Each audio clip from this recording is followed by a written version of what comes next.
Վեհարանի վերահարցակումը շատ սխալ է, օրինական չէ, չի կարելի։ Մուսուլմանները հայ եկեղեցու վրա չեն հարձակվել, դուք որպես հայ չեք հարձակում եկեղեցու վրա։ Վեհապարին էլ ընտրելը Աստված անդրետ է։ Եթե Աստված ընտրելը թվելը մեզի այդպեսի վեհապար, մենք էլ պետք է խոնարհաբար պահենք եւ պահպանենք մեր հավատքը։ Վեհապարի գնացիր Էջմիածնի վրա հարձակվեցիր, ինչ պետք է օգուտ քաղես դու տեղից։ Բացի վնաս կընկես անեծքի տակ, հոգևորականին չի կարելի վարկաբեկել։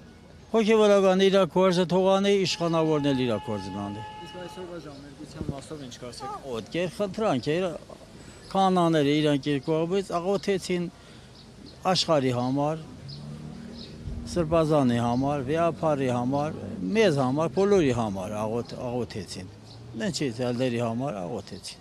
Դուք ասացիք հոգևորականը թող զբաղվի իր գործով, իր հոգևոր քարոզնանի, իսկ իշխանությունը իր, բայց մեր իշխանությունները որոշել են առողջացնել եկեղեցին, ինչպես իրենք են ասում, եւ վեհարանը Երբ առողջացրին, մենք ասենք լավ բան չէ կարելի, թող առողջացնեն։ Իրենք առողջացումը պատկերացնում են վեհապարին վեհարանից դուրս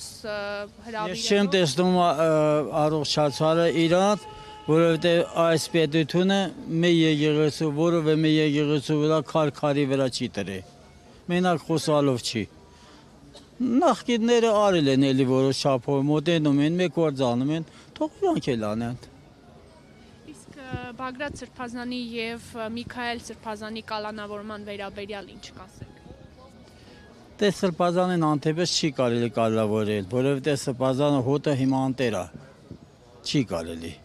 Հոտի կալավորեցին ինչ, որպես ինչ։ Ասում են ռազմական հեղաշրջման կոչ է արել։ Չէ, ռազմական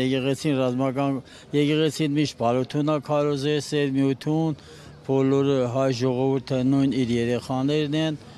բոլորը Քրիստոս անգամ Հուդան, որ Հուդան էր, Քրիստոս անգամ 3 անգամ զգուշացրել, որ դարձի կա։ Պետրոս Արաքյալին դարձի եկավ, լացավ, ողբաց դարձի եկավ։ Ասաց մեկը ցեզանից մատնելու Հուդանել ասում թե ես եմ։ Ինչու էր ասում, որ դարձի կար։ Չէր ուզում այդ մեկն էլ կորներ։ Աստված չի ուզում մի օքել կորնի իր հոտիցը։ Հովիվը չի ուզում իր ոշխարներից մի հատը գայլը տանի։ Մենք էլ չենք ուզում տանի։